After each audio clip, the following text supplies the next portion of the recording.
Hey guys, welcome back to the channel. This is Scott with Expedition XJ. I just want to do a quick review of our LFbros diesel heater. We've been using this unit for around 9 months now. We use it every night. It's freezing cold out here in Nevada at night.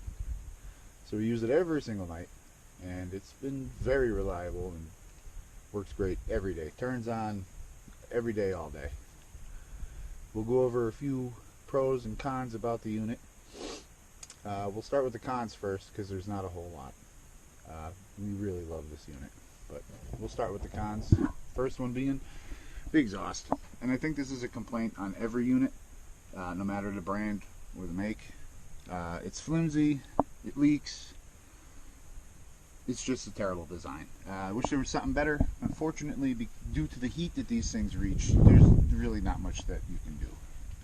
They would have to just redesign it with, I would say flange style mounts would probably be best as opposed to just a hose clamp.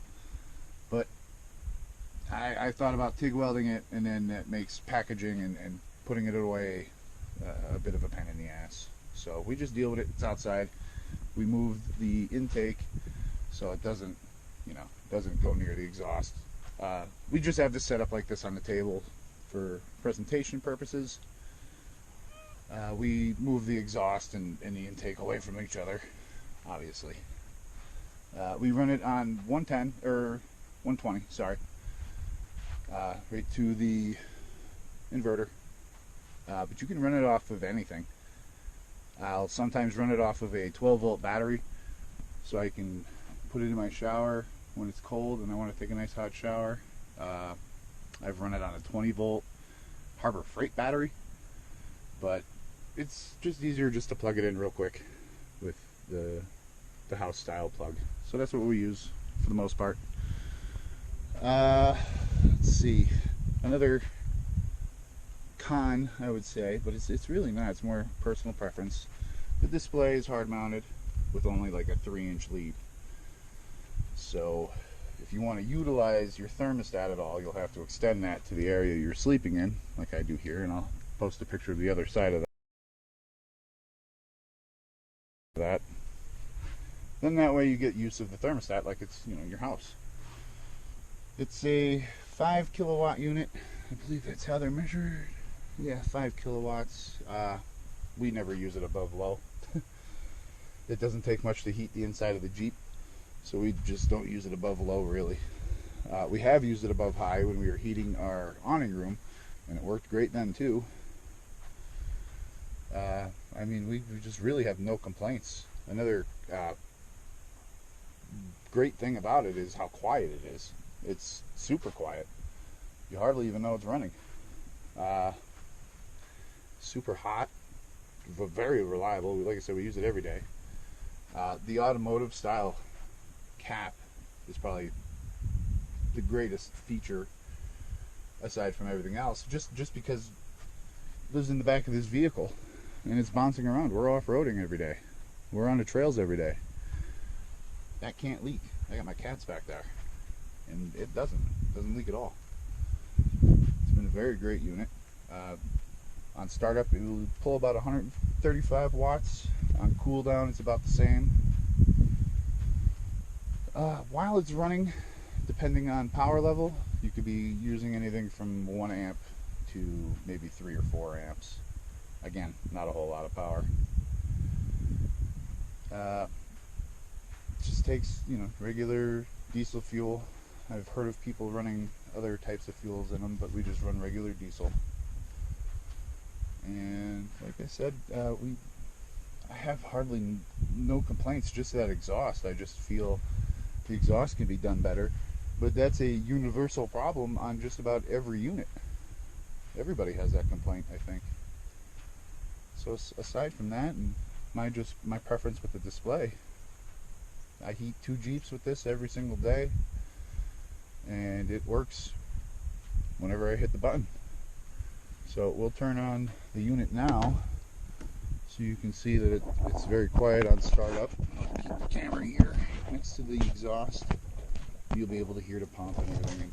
And you'll see it's very quiet. Alright, here we go.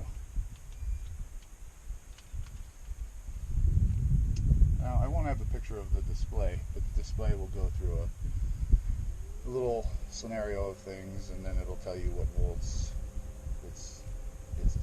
you're using and stuff like that. And then it'll go over to the thermostat part where you can change the temperature, or you can change power levels.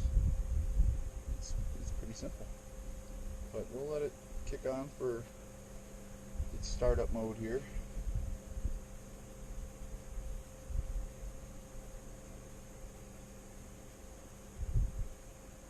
It's about a 3-minute on and off cycle, maybe a tad bit more. Not very long before you have nice hot heat coming out. You see, no smoking. Doesn't smoke. It doesn't smell. Most people will say their diesel heater smells. I don't smell nothing until I have to put diesel in it, and then you got to smell the diesel. It is what it is. But yeah, you don't smell nothing burning or anything like that. We did go to Home Depot and get, just regular dryer vent. It's cheap, works good, holds the heat in.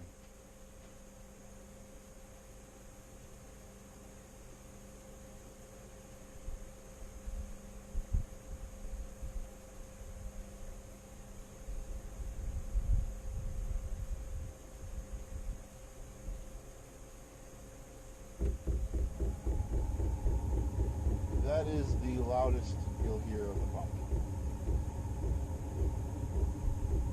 When it first kicks on, it'll kick on at a higher level and gradually bring itself down.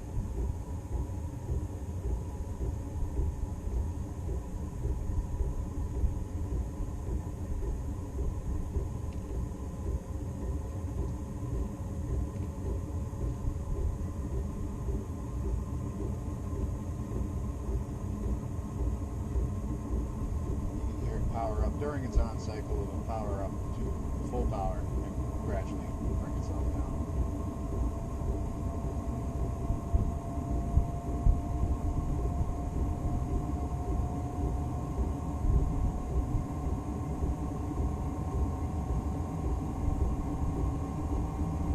That's about it. Like I said, once it reaches its end of start mode or whatever it does there, it will turn itself right down, and you won't be able to hear the pump. I mean, the pump noise has actually gone away now, although the fan noise has replaced it, but all of that will drop down and you won't hear nothing. That's right out of the exhaust, very reliable. It's just been a great, reliable unit.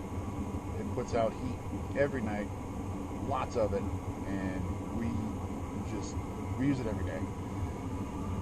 This is one of our pieces of gear that is a necessity out here in the winter. Nevada winters can be brutal.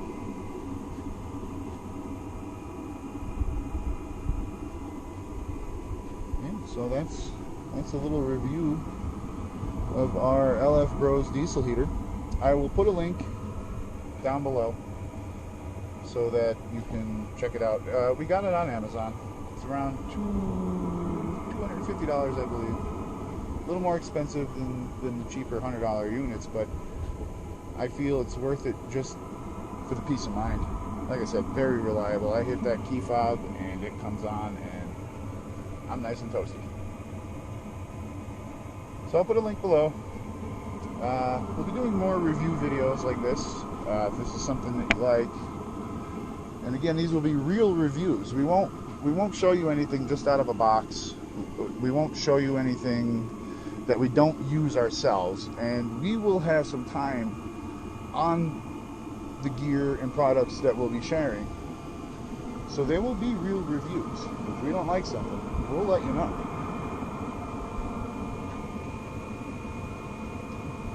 But yeah, I mean, that's the loudest it could be. That's probably all 5 kilowatts of it. Very great unit. So